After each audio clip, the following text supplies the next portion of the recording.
Hey guys, today I'll be showing you how to access nested array values in JavaScript. So here I have a select, and I'll show you why we need a select in the JavaScript. So I'm going to start off by creating a nested array, an array with a nested array. Let's call the top one array. And then we're going to have some objects in here. And we're going to have a property called name. And we're going to put the names that we have in the select inside the HTML and put them in 4 different objects. So Ben. But what we also want is, this is the property that's going to store the nested array, and it's going to be the sports that each person plays. And we're going to have an array that stores two sports, soccer and AFL. And we're just going to repeat that 4 times. So Ben, Harry, Jack, and Jill. And I'll also put some a few different sports just so we can see the difference.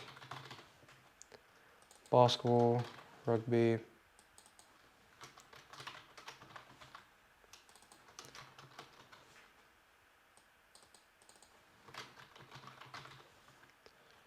and tennis. All right, so here we have a nested array that stores sports that are allocated to each person, and we can display a value of the sport that that person plays when we select a different person or different option.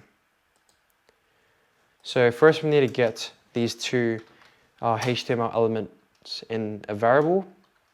So we'll have the select, and has an ID of _select. And then we'll also get the p tag that will be displaying the sport inside.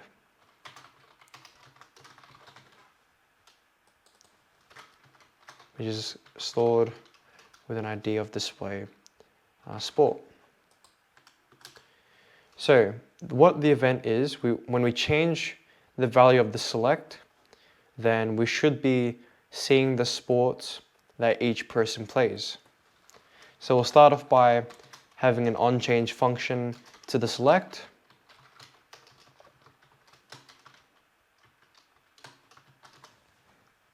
And once we've changed the value, we just want to see what value we're being given, just to make sure that we're getting the right comparison that we'll be comparing to each object name.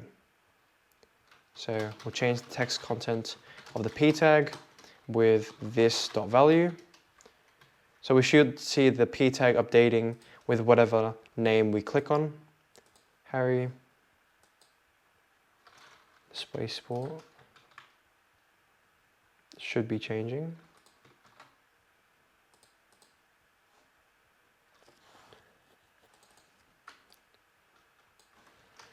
Now if we put the function here,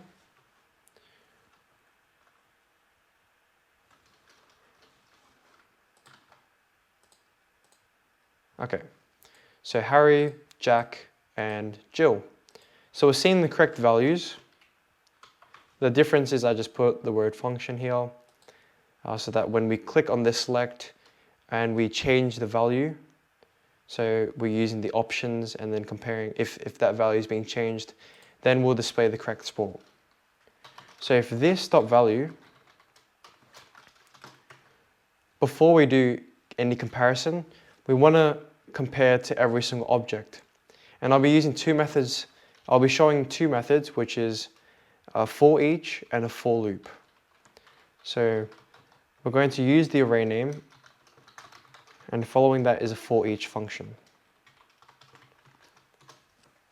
And this goes through each of these objects, and inside this parameter is each of those individual objects. So if this dot value, which we saw before when we click on Harry, it shows Harry. So the value that we're getting is the name. And we want to compare this to A, which is the object, dot name. And that gives us the name that is currently inside that object. And if that matches, then what do? We want to display the sport that that person plays. So we get the p tag, and we want to replace the text content with the sports that they play. So I'll start off by displaying the first sport inside the array, and we do this by A, which is the object that we're in, and because we've compared and we've gotten into the object that we want, we do A.sports, and we're going to open up with a square bracket so that we put in an index, and that index compares with the item inside that array. So 0 shows us the first one, and 1 shows us the second one.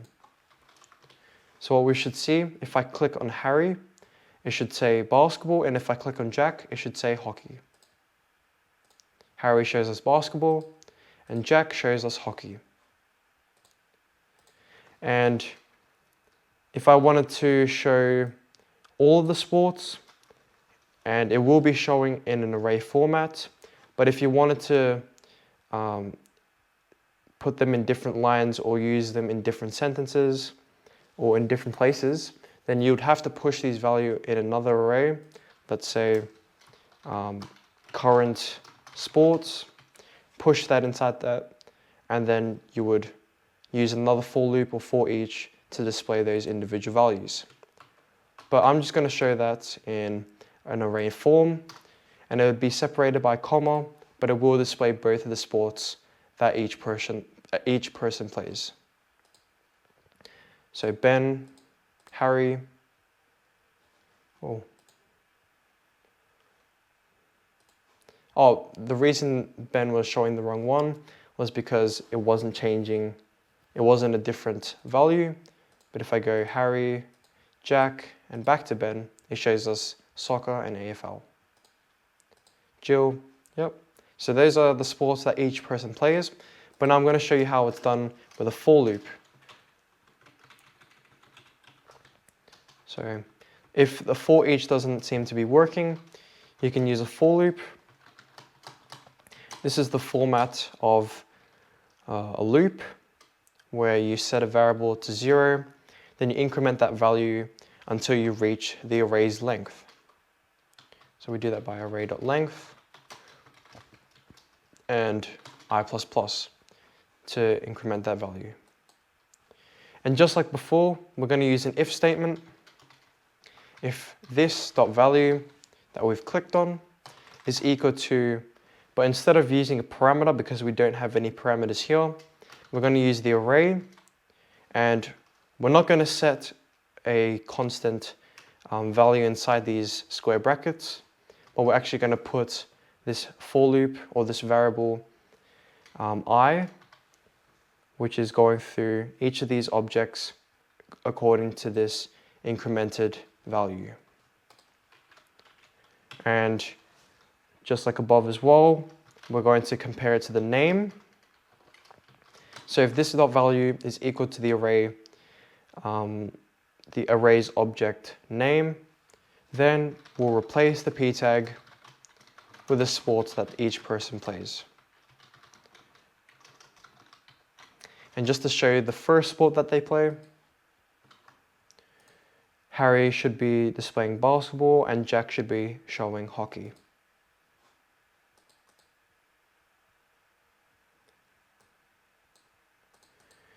I seem to have put A over here. What we want to put here instead, because there's no parameter in this for loop, is array and then the index, which is stored in this value I.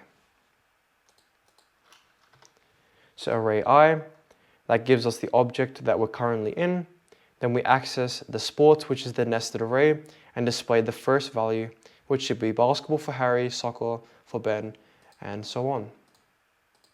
So basketball and volleyball, that's good. And if you wanted to see it in an array format, but still showing both all the sports that each person plays, Harry shows 2 sports with the correct information, Jack shows the correct information, and Jill as well as Ben. So that's how you use for loops and a for each to access nested array values, and thanks for watching.